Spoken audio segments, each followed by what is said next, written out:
Hello everybody. Today I'm going to talk about welding. My name is Joaquin. I'm going to give you a little bit about welding as far as the safety parameters and what we need to be concerned with. Focus towards the shielded metal arc welding process. Okay. Now a lot of this that I'm going to talk about is transferable to other welding processes, but I'm going to talk about some specifics that are focused at shielded metal arc welding, which is known as stick welding. All right. So welding hazards, electrocution, arc flash, heat and fumes, those are the major components we need to be concerned about when we are welding, the welding hazards. Electrocution, as little as 50 milliamps across your chest, across your heart, can actually be fatal. When we're welding using the shielded metal arc welding process, we are typically welding, for the most part, close to 100 amps of current or more, depending on the thickness of the metal and the size of our electrode. Okay, so electrocution does become a factor in which we need to be mindful in how we're welding to protect ourselves and others from electrocution. Arc flash is generated by the electrode when it's actually melting into your weld pool. All right, the flash that's created from it is 130 times brighter than the sun. So if you think about it, if it takes you an hour to get sunburned and you're welding, how much quicker are you going to be burnt? Few minutes, right? A few minutes of exposure to welding with your skin being exposed, and you're getting basically a very bad sunburn. So if you think about that, sunburns relate to cancer, right? Skin cancer. You have to protect your skin. You have to have it covered up with the proper PPEs, the proper clothing, the proper attire. We're going to talk about that. You can also sunblock, using an adequate sunblock, the SPF of 30 or higher, 50 is even better, right? Putting that on spots, because on the back of your neck, on the side of your cheeks, what else can give you an arc flash is the reflection of the arc, all right? So that's when I'm going to talk about wearing dark clothing that doesn't reflect, all right? Jackets that are dark. You want something that's going to absorb the reflection, not reflect that reflection or that arc. Absorb the light, absorb the reflection. Okay, so we have the arc flash is UV radiation, and we understand how dangerous that is to our skin. Heat. When we're welding using the shielded metal arc welding process, that heat that is generating is generally close to 10,000 degrees Fahrenheit. 10,000 degrees Fahrenheit is definitely hot enough to melt metal and to melt your skin. You need to be mindful of not just the welding process as you're welding, but after the pieces have been welded themselves. And it's being mindful of that you're not burned and others know that it is a hot piece. If you just finished welding a piece and you left it on the table, you'd actually want to take a piece of white chalk and actually circle that piece and put hot. That's it. Piece of chalk like that. Right around, hot. All right? You wouldn't want to walk away from it leaving that hot piece. Say you went on break, say you went to lunch. Say somebody came in the shop and they looked at it and they picked it up and they go, wow, look at this. That's actually, they'd be burned that quick.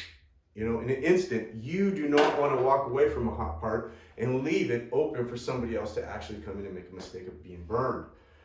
Fumes. Can't express this enough. When we're talking about shielded metal arc welding, the flux coating that's on the electrode, this is called an electrode, slang term rod. A lot of people call them welding rod is another term, but electrode is actually the proper term. The flux coating that's on this, as it burns, it creates a shielded environment for your weld puddle, all right? Well, that is great for your weld puddle, but the fumes that come off of it, a lot of the fluxes contain what's known as carcinogens, which are cancer causing, and some of them actually can cause other issues, respiratory issues. You do not want to breathe them. That said, you're going to have proper ventilation and or a proper respirator, depending on the welding process. Okay, so welding hazards, electrocution, the arc flash, the heat, the fumes. That's the major of focus when we're talking about welding hazards. Now, how are we going to protect ourselves? PPEs, all right, personal protective equipment.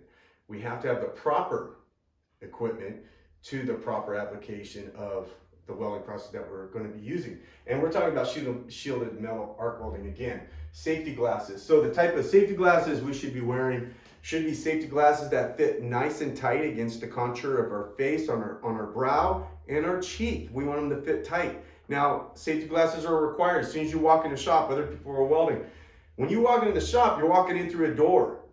The people who are working in the shop should be mindful of basically where the sparks are going, if they're grinding, if they're torch cutting, if they're welding.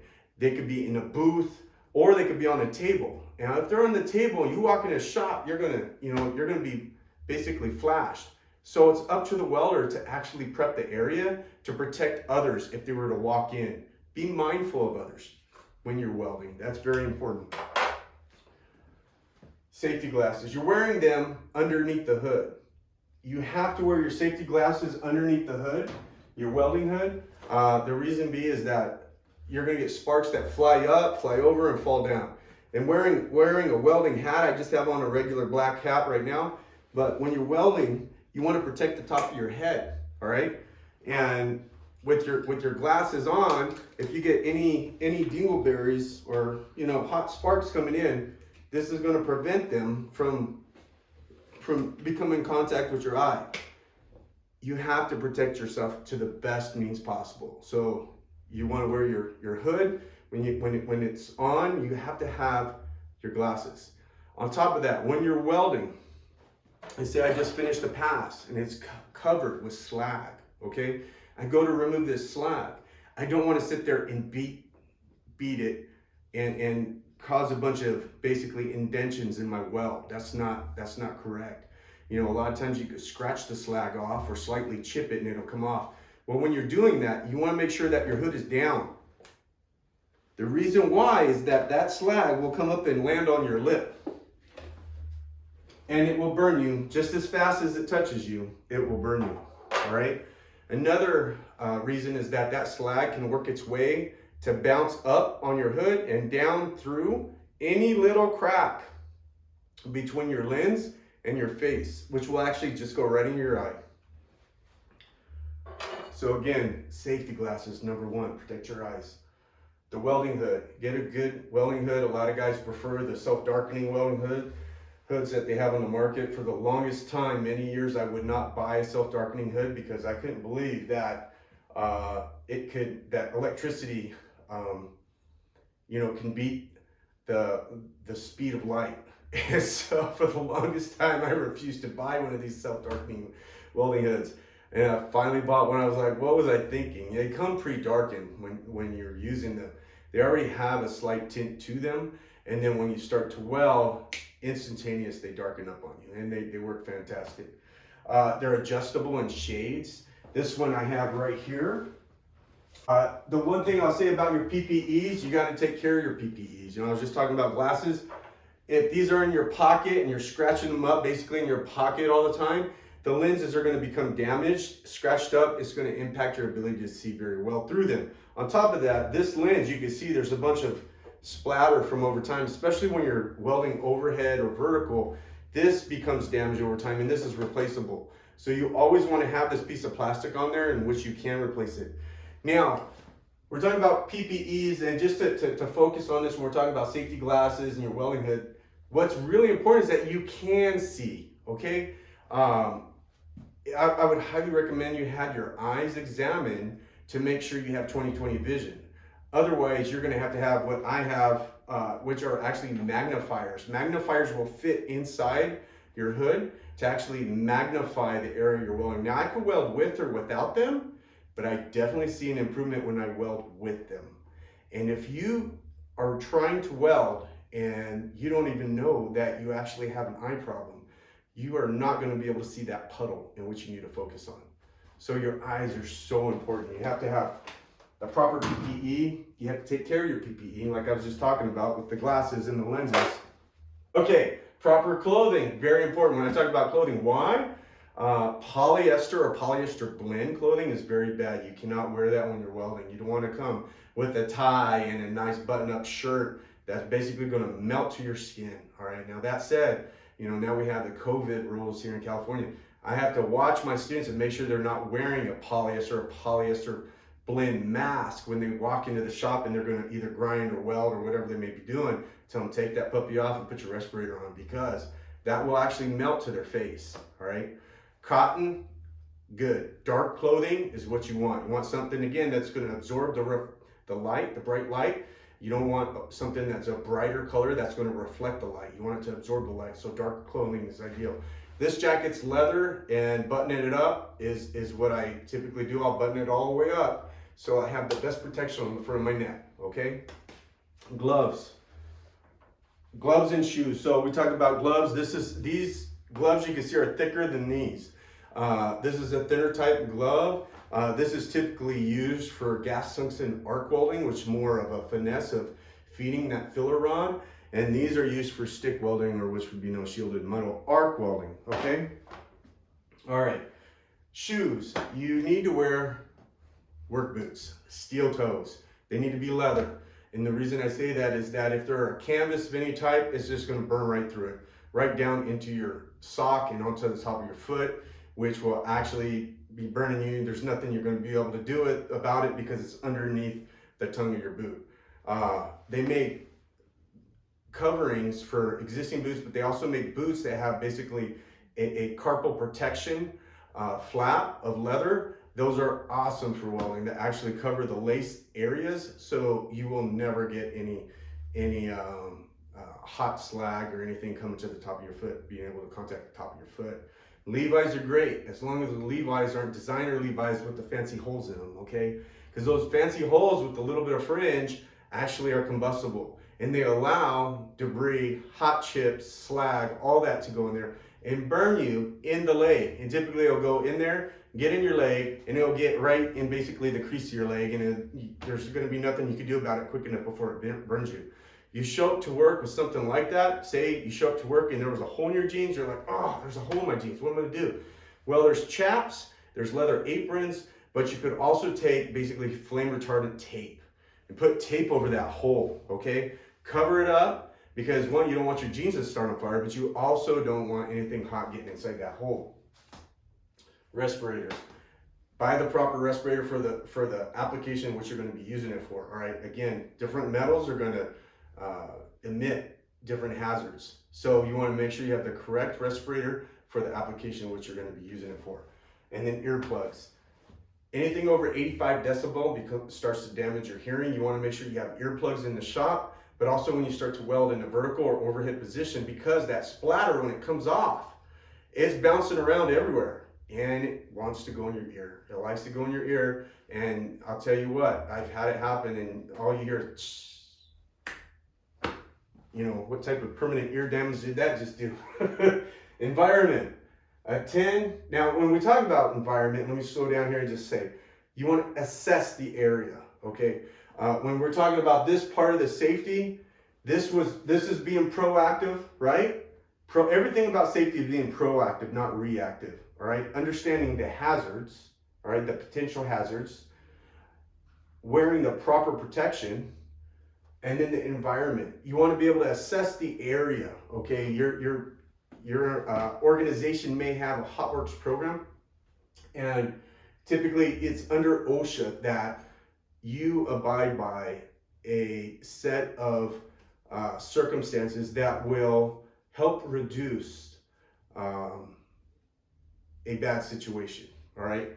And the bad situation is what we're talking about is an explosion, a fire, something that's not controllable, right? Before we start to weld, we are in control. If a fire were to break out, we lose control. We don't want to do that. We want to be proactive and not reactive to that situation.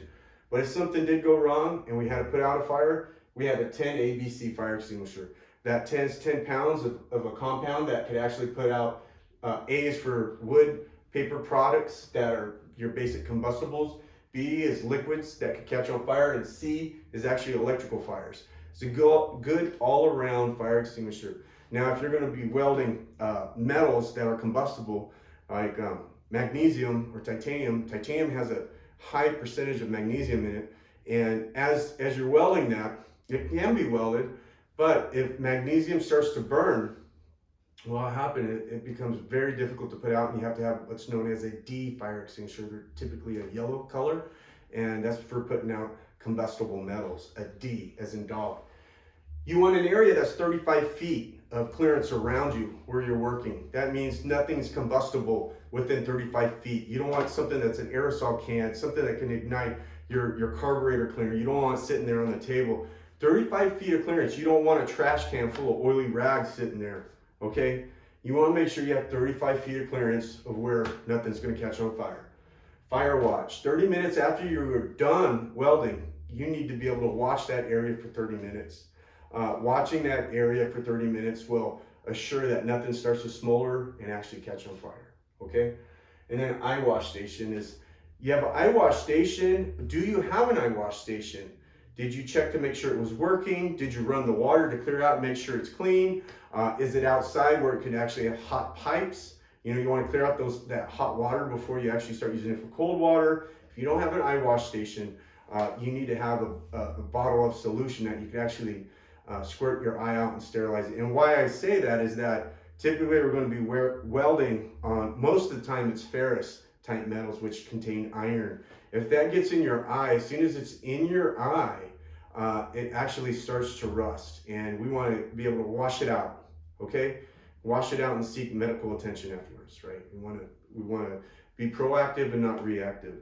And on top of that, when you have a fire watch, it's best to have a buddy. If you're in an area where there's a high potential, where they could watch while you're welding, to monitor the area, assessing the area, and having others assess the area is a fantastic idea as far as somebody who has more experience than you doing that in that field, as far as field welding, okay? So that's the lesson today, basically on the safety parameters we need to follow and abide by when we're actually welding with stick, or what's known as shielded metal arc welding. And next time I'm going to talk about different types of machines. I'm going to talk about the different types of machines that's used in the welding field, and maybe you're in the market to buy a welder and you don't know what to buy. Well, I'm going to talk about what type of welder to buy and what's the application of that type of welder. All right, have a good day, and I'll see you soon. Thank you.